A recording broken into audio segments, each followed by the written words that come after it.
Okay, back for another video. And now, what I want to do, now that I've introduced Keyboard Maestro, that I've talked a little bit about the Finale tool the MIDI tool in Finale, and how that's used in conjunction with Vienna instruments. If you haven't seen that and you don't know all that, look at one of the previous videos. But now I want to, in the next two videos, begin to sort of unleash some of the power of Vienna instruments in conjunction with Finale using Keyboard Maestro all the way. So you'll see I have expanded my demo here for a couple of reasons. Let's just, I'm going to zoom in for a second. All I've done, you'll notice here, is I've added a Bartok Pitts marking or a snap Pitts marking to the original. And there's no reason on earth why this should be played.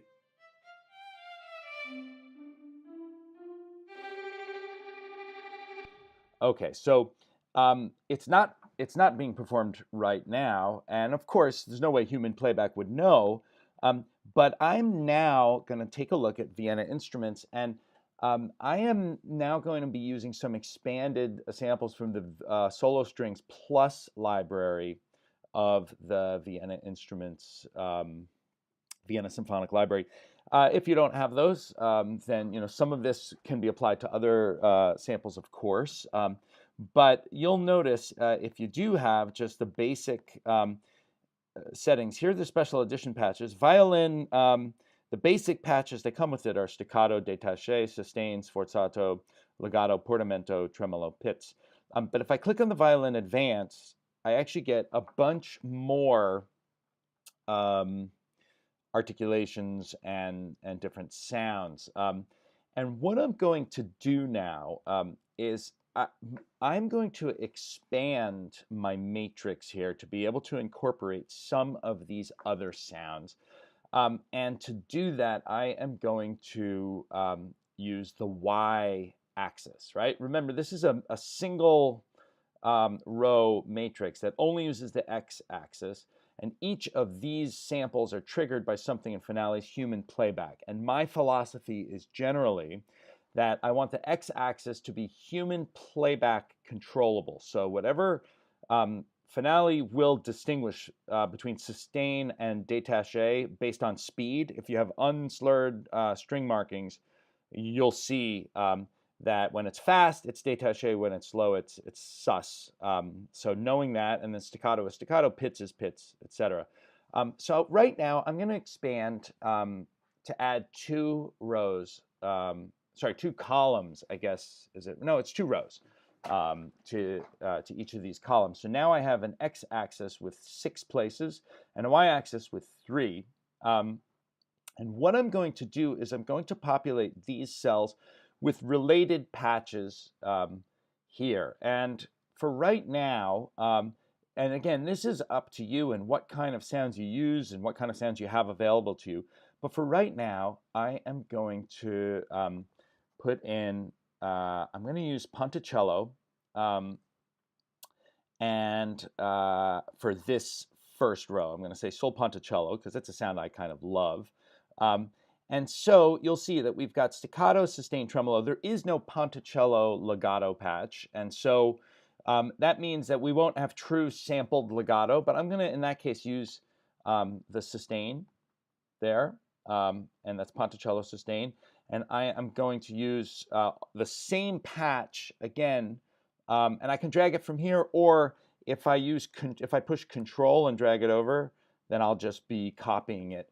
Now, the great thing about Vienna instruments is if you load the same patch into another cell, it does not reload the info or double load it. You're not using more RAM, so you don't have to worry about that. And then for the détaché, I'm probably going to use staccato. Be nice if I had Ponticello détaché patch, but I don't. And I'll use Ponticello staccato for staccato as well. And now there is no Ponticello pizz, and that's a pretty rare sound to begin with. But maybe I'm going to use another special effect sound here. I'm going to use my snap pizz, right? Here's pizz snap. That's a special effect. And for tremolo, I'm going to go back, and I've got Ponticello tremolo. And so now my y-axis has this. And then in the third row, I'm going to use some of these repetition patches that are a little tricky to understand what they do at first. But I'm going to take performance rep legato. So this is for slow repeated notes. And basically what these samples are real performance patches of notes being repeated so that you get a more realistic effect, especially with fast ones. But I'll demo that. So right now I'm going to move this here. That's a repetition legato. I'm going to move the same patch. I'll copy it by control dragging into the sustain field. And then performance rep spiccato is the only other one I have, and I'm going to put that in the détaché field, and also by control dragging, or just dragging again from here, same difference, in the staccato field. And for pizzicato, I don't have a repeated pizzicato sample here.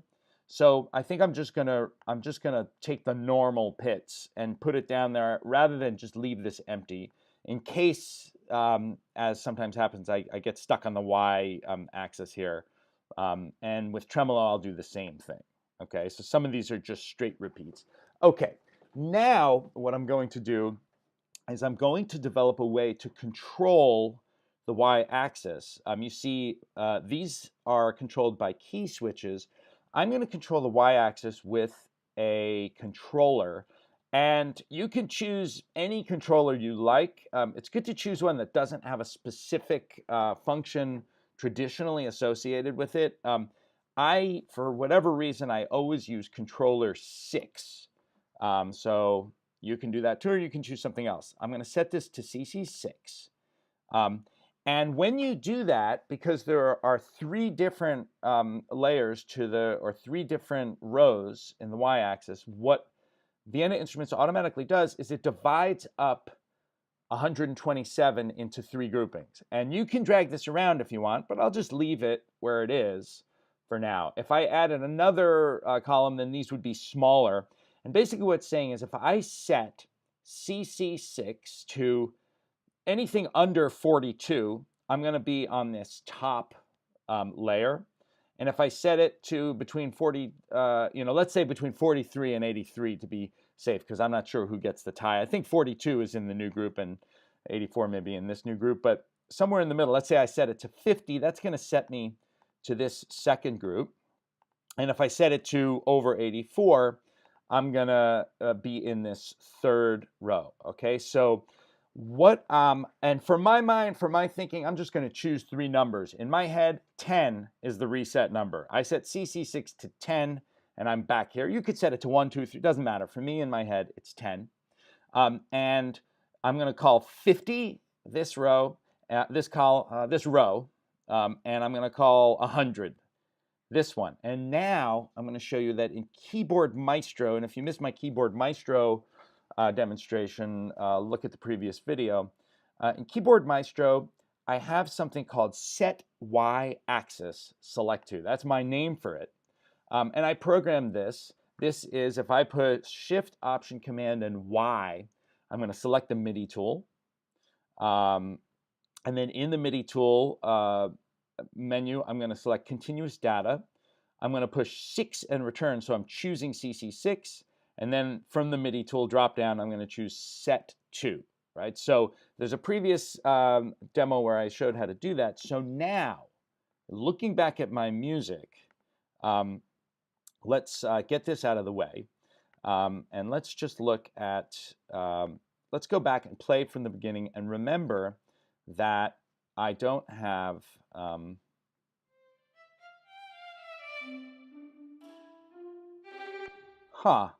oh, you know what? That's from when did you notice what happened? That this went to a snap pitch. You know why? I think oh yeah, I think I actually preset this. So, oh well, I shot my little example, but what I'm going to do is I'm going to unset it right now. I'm going to set the y-axis here just to 10. In fact, I'm going to select all and select the whole y-axis to 10 to make sure nothing's preset. Right, so it gave away a little of the fun there, but here is, I lost my snap pits. All right, now, in order to get that to be a snap pits, to switch to the snap pitch sample, which is over here on the second row of the y-axis, I am going to need to set CC6 to a certain number. Now, there are a couple of ways to do this. I could create an expression. For instance, one way to do this is to create an expression where I say, we'll just call this Bartok pits, let's say. I don't know, what you want to do. Bartok pits. And then I'm going to say for playback, I'm going to set controller number 6 to, I think we said 50. That's that second level, right? And great, now I've got it. But you'll see what the problem is here.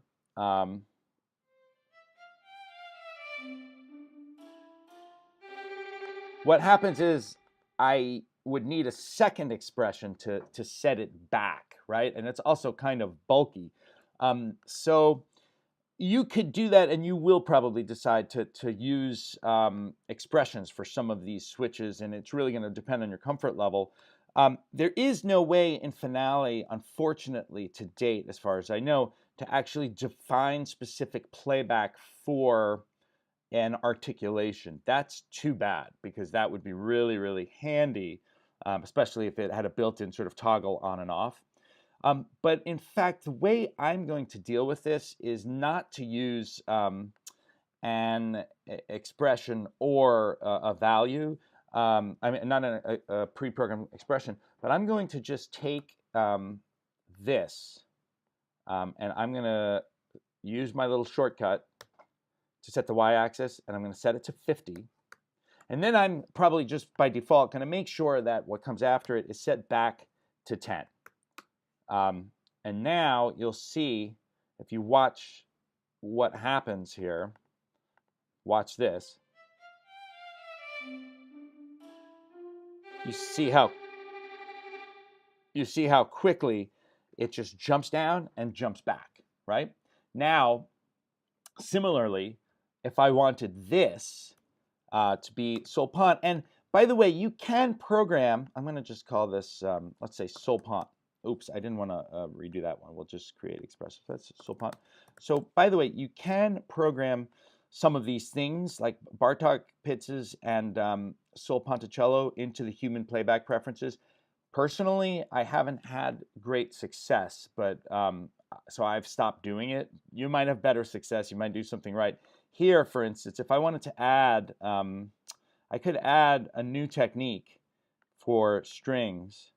And here are all the ones. So Solponticello is a technique. My experience is it just doesn't seem necessarily to work that well. And so I've stopped attempting to do it that way, but you could attempt it and see what you get. So I'm putting it here. There's no playback assigned to this expression. But what I'm going to do now is, remember, I have Solpont patches, and my Solpont tremolo is in the second row. So human playback is going to make it play tremolo, and my CC value is going to switch the y-axis so that I get the sound that I want. So there, I'm going to do this again, 50, and I'm going to make sure again that here, for everything that comes after, I'm going to set it back to 10. And one of the things that's frustrating is that you can't see.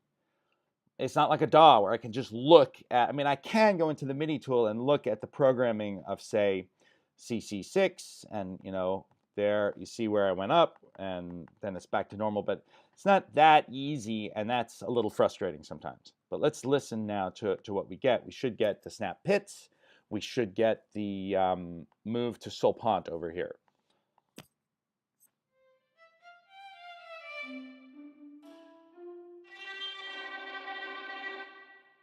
Cool, cool, cool. Okay, now I'm going to jump ahead, and I just want you to look here. I'm going to set playback so that it starts in bar 7. And what I want to see now, and I'm going to actually, I'm going to put another note here. I was having some trouble with there being a this starting with tremolo. Let's see if that solves it for now. We're going to start right in 7. This is all set to 10. And actually, let's just reset this as we do this. Watch these notes.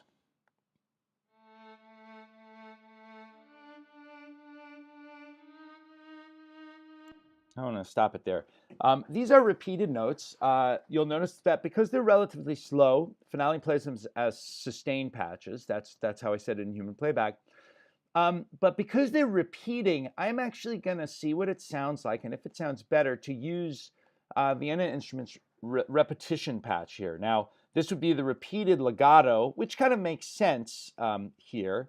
And I'm going to set all of these to that. I'm going to set all of these to, so there's the y-axis. I'm going to set them all to, this is 100. This is because this is my third row of the y-axis. All right, and let's see if that sounds better.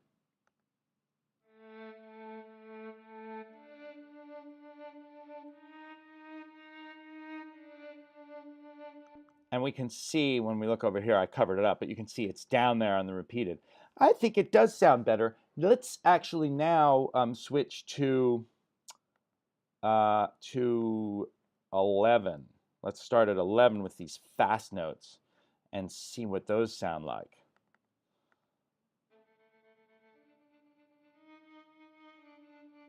You see the détaché patch, it sounds okay.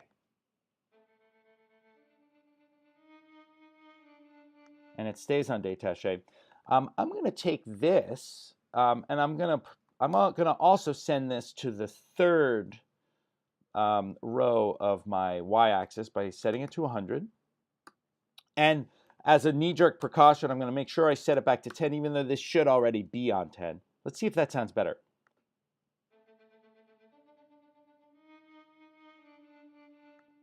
I think it sounds pretty good. Let's see what happens if I make these also spiccato. I may find that these are too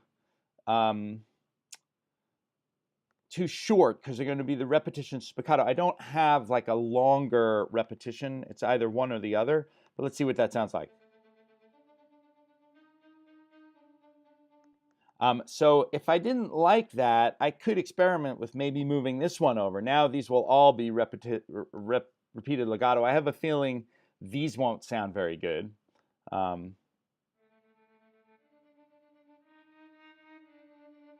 So it's just a question of playing around. And I can add spots to my matrix is another way to do this. I could have another field, another row where I switch, which one's under sus and which one's under détaché. But in general, I usually have one of the rows of my matrix as repeating patches. And this is kind of some work, but when I'm, working with MIDI playback, I go through and I actually set my repeated notes to those repeated patches because they sound so good, especially if you get comfortable at using them. So this is begins to really open up the possibilities of working with this stuff. And I think I'm going to leave it right there for now, but I hope you enjoyed this.